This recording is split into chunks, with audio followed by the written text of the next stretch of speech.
दोस्तों, आज हम एनालाइज करेंगे नारायणा हेल्थ केयर के बारे में। अगर आपने कभी भारत के चीपेस्ट हॉस्पिटल को सर्च किया होगा तो आपको यह नाम वहाँ पे जरूर दिखा होगा। तो चलिए इसका फंडामेंटल एनालिसिस करते हैं और जानने की कोशिश करते हैं कि क्या यह कंपनी इस वैल्यूएशन में खरीदने लायक है या नहीं। एक और चीज़, मेरा स्टॉक एनालिसिस का मतलब कभी भी रिकमेंडेशन मत समझिएगा। ये केवल एक एजुकेशनल पर्पस के लिए बनाया जा रहा है ताकि आप एक इन्फॉर्म्ड फाइनेंशियल डिसीजन ले सकें। तो चलिए शुरुआत करते हैं हिस्ट्री से। डॉक्टर देवी प्रसाद सेठी का जन्म कर्नाटक में होता है और अपनी स्कूलिंग मैंगलोर में खत्म करने के बाद साल 1979 में MBBS कंप्लीट करते हैं। साथ ही masters in general surgery Mangalore में ही एक कॉलेज में कंप्लीट करते हैं। डिग्री के लिए पढ़ाई खत्म करने के बाद डॉक्टर सेठी इंग्लैंड के रॉयल कॉलेज और गे कॉलेज में कुछ साल काम करते हैं और फाइनली 1989 में भारत आ जाते हैं। भारत आने के जस्ट बाद डॉक्टर सेठी ने एक non profitable foundation Asian heart नाम का फाउंडेशन कोलकाता में स्थापित किया, जिसका मेजर काम दूसरों को हॉस्पिटल बनाने में मदद करना था। सालों तक दूसरों को हॉस्पिटल बनाने में हेल्प करने के बाद वो 2000 में खुद का एक हॉस्पिटल सेटअप करने का सोचते हैं, जिसके लिए उनको फंडिंग मिलता है उनके ही ससुर से, नारायण सेठी। और शायद इसीलिए कंपनी ने अपना नाम को उन्हीं के नाम से नारायण हृदयालय रखा है।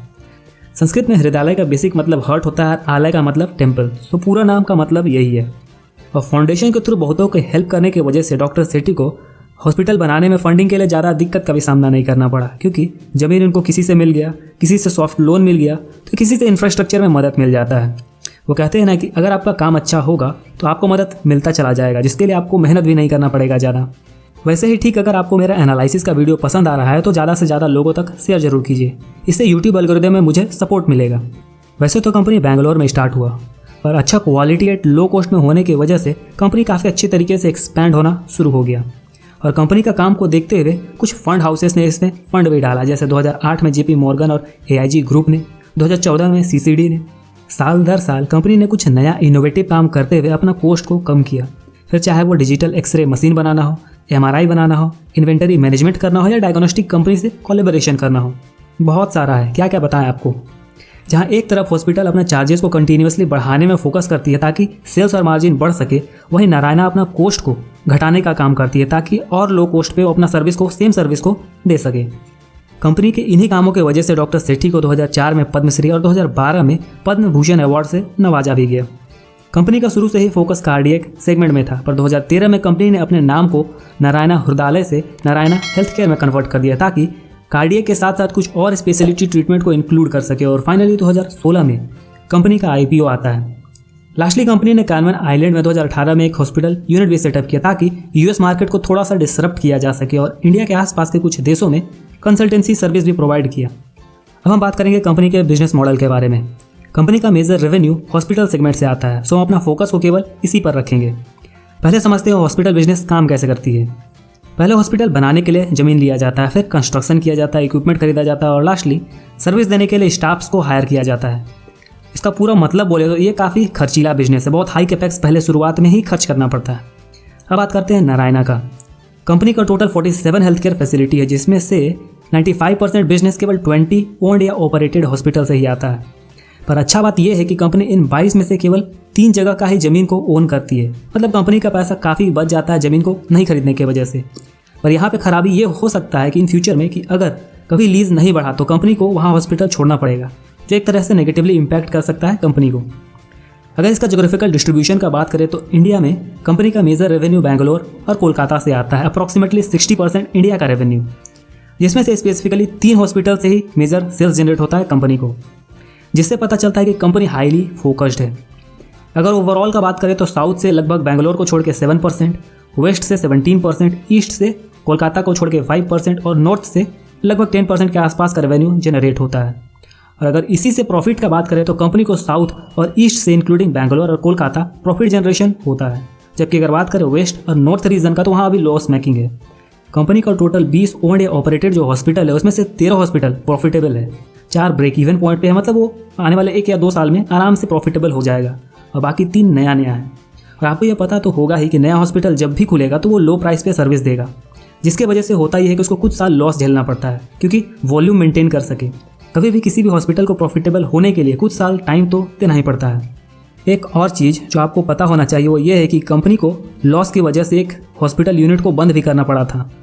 पहले कंपनी का मेजर फोकस कार्डियक सेगमेंट था, पर 2013 में जैसे ही कंपनी ने अपना नाम को हृदयालय से हेल्थ केयर में कन्वर्ट किया तो ये समझ में आ गया था कि कंपनी अपना ट्रीटमेंट डिवीजन को एक्सपेंड जरूर करेगी। और एक समय जहां कंपनी को मोर देन 70% सेल्स केवल कार्डियक सेगमेंट से आता था, वहीं अभी यह घट के लगभग 31% हो गया है, जिससे पता चलता है कि कंपनी का सर्विस काफ़ी डाइवर्सिफाई हो चुका है। अगर पूरे हॉस्पिटल बिजनेस का बात किया जाए तो कंपनी पूरे चेन हॉस्पिटल बिजनेस का लोएस्ट कॉस्ट सर्विस प्रोवाइडर, और ऐसा इसीलिए नहीं कि कंपनी खराब सर्विस देती है, कंपनी का सर्विस एकदम मस्त है। तो कंपनी ऐसा कैसे कर पाती है? इसका कुछ रीजन हो सकता है। पहला ये कि किसी भी हॉस्पिटल बिजनेस का सबसे हाईएस्ट एक्सपेंस होता है डॉक्टर्स कॉस्ट। नारायणा करती क्या है कि वो अपने डॉक्टर्स को फिक्स्ड सैलरी देती है, जिससे नया हॉस्पिटल खोलते समय उसका खर्च तो बढ़ जाता है, लेकिन एक लेवल पे आने के बाद, वॉल्यूम जनरेट होने के बाद ये काफ़ी ज़्यादा फायदेमंद भी हो जाता है, क्योंकि एक लिमिट के बाद आपको उन डॉक्टरों को ज़्यादा पे नहीं करना पड़ेगा अगर आपका वॉल्यूम बढ़ भी जाता है तो। साथ ही कंपनी बहुत सारा गवर्नमेंट स्कीम्स के थ्रू इलाज भी करती है, जो वॉल्यूम को बहुत ज़्यादा बढ़ा देती है और खर्च तो कुछ होता ही नहीं है उसके बाद। आप में से बहुतों को लग रहा होगा कि फिक्स्ड सैलरी में बहुत कोई काम नहीं करेंगे, पर मज़ेदार बात यह है कि कंपनी इसको कंटिन्यू भी रख सकेगी, क्योंकि कंपनी का major focus health care provide करने में है। सो कुछ हो ना हो, पर they must attract the like minded people, या डॉक्टर कह सकते हैं। साथ ही कंपनी टेक्नोलॉजी का यूज़ करके डेली के बेसिस पे अपना परफॉर्मेंस को चेक करते रहती है और प्रॉफिट को एक लेवल पे मेंटेन रखती है, या ठीक ठाक लेवल पे ये अगर मेंटेन रहता है तो कंपनी काफ़ी फ्री इलाज का भी सर्विस प्रोवाइड करती है। ज़्यादातर को कंपनी डिस्काउंट के थ्रू ही इलाज करती है अगर वो अफोर्ड नहीं कर सकते तो, जिससे कंपनी का आसानी से प्रमोशन भी हो जाता है और एडवर्टाइजमेंट का पैसा भी बच जाता है। दूसरा है, कंपनी हॉस्पिटल का इंफ्रास्ट्रक्चर को कम लागत में बनाती है, जैसे खिड़की का साइज को बड़ा रखती है, जिससे एयर कंडीशनिंग का खर्च बचता है।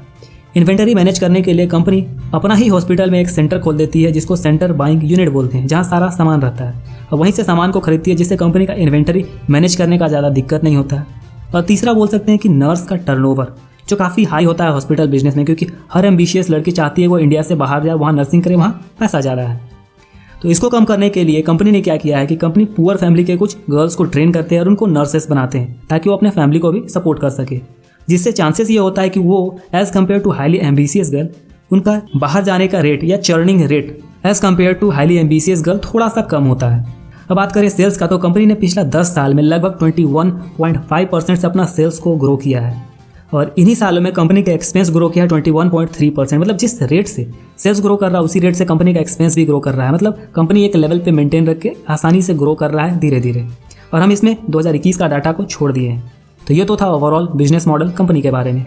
अब हम बात करते हैं कंपनी के मैनेजमेंट के बारे में। प्रोमोटर होल्ड करते हैं मोर देन 50% और ट्रेंड डाउनवर्ड है। और जहाँ तक बात है रेम्यूनरेशन का, तो ये काफ़ी ज़्यादा हाई मुझे लगता है, जिसे देखने से ये लगता नहीं कि promoter really health care service देने के लिए काम कर रहे हैं। जहाँ तक बात है सक्सेशन प्लान का, तो प्रोमोटर के 4 बेटे हैं और कंपनी में एग्जीक्यूटिव पोस्ट पे हैं वीरेन सेठी। सो ट्रांजिशन लग तो रहा है स्मूथ होगा। और जहाँ तक बात है केसेस या स्कैम का, तो DRHP में मुझे कुछ खास सिग्निफिकेंट केस नहीं मिला। अगर आपको मिलता है तो मैं चाहूँगा कि आप उसे कमेंट में लिखें। लास्टली हम बात करेंगे फाइनेंशियल्स का। कंपनी का डेट लेवल काफ़ी ज़्यादा इंक्रीज हुआ 2018 के बाद, mostly because of setting up of new hospital and division 2018 में जो कंपनी ने किया था, जिसके स्टेबलाइज होने के बाद ही परफॉर्मेंस इसका दिखेगा। और ऐसा नहीं कि आने वाले 1 या 2 साल में दिखेगा, स्टेबलाइज होने में कम से कम 4 से 5 साल तो समय लगेगा ही। और जहाँ तक बात है कंपटीशन का, तो हर कोई हॉस्पिटल बिजनेस नहीं चला सकता, क्योंकि इसमें बहुत सारा कैपिंग होता है, वॉल्यूम एक लेवल पे मेंटेन रखना पड़ता है, कैपेक्स बहुत ज़्यादा होता है, तो हर कोई इस बिजनेस को नहीं चला सकता। आप सब फोर्टिस का एग्जाम्पल देख ही सकते हैं। कंपनी को मेजर कंपटीशन तो इंडिपेंडेंट प्लेयर से ही है। बात करें डेट टू इक्विटी का, तो कंपनी का डेट टू इक्विटी 2018 के बाद काफ़ी ज़्यादा इंक्रीज हुआ है, मोस्टली बिकॉज ऑफ एक्सपेंशन। तो हमको कुछ साल यहाँ पे इसको स्टेबलाइज होने देना होगा, उसके लिए हमको थोड़ा इंतजार करना पड़ सकता है। बात करें कैश फ्लो का, तो कंपनी का प्रॉफिट आसानी से कैश में कन्वर्ट हो रहा है, जो हमको क्लियरली दिख रहा है, और कंपनी ज़्यादा एग्रेसिवली ग्रो करने का भी कोशिश नहीं कर रही है। लास्टली हम बात करेंगे वैल्यूएशन का। कंपनी का कुछ सालों का प्रॉफिट का एवरेज है अराउंड 75 करोड़, और अगर 75 करोड़ के हिसाब से कंपनी को 20 to 30 का PE मल्टीपल देते हैं, तो कंपनी का वैल्यूएशन आता है अराउंड 1500 to 2200 करोड़ के आसपास। और कंपनी अभी हैवीली कैपेक्स में खर्चा किया है, मोस्टली ग्रोथ कैपेक्स में, जिसके वजह से कंपनी का फ्री कैश फ्लो नेगेटिव है। सो हम ऑनर्स अर्निंग के थ्रू इसका वैल्यूएशन नहीं निकाल सकते। और जहाँ तक बात है अभी का वैल्यूएशन का, तो कंपनी चल रहा है अभी 13,000 करोड़ के आसपास, जो क्लियरली बताता है कि कंपनी अपने फेयर वैल्यूएशन से काफ़ी ज़्यादा वैल्यूएशन पे ट्रेड हो रहा है। तो ये तो था overall analysis Narayana health care के बारे में। और अगर आपको वीडियो पसंद आता है तो मैं चाहूँगा कि आप इसे लाइक और इस चैनल को शेयर जरूर करें।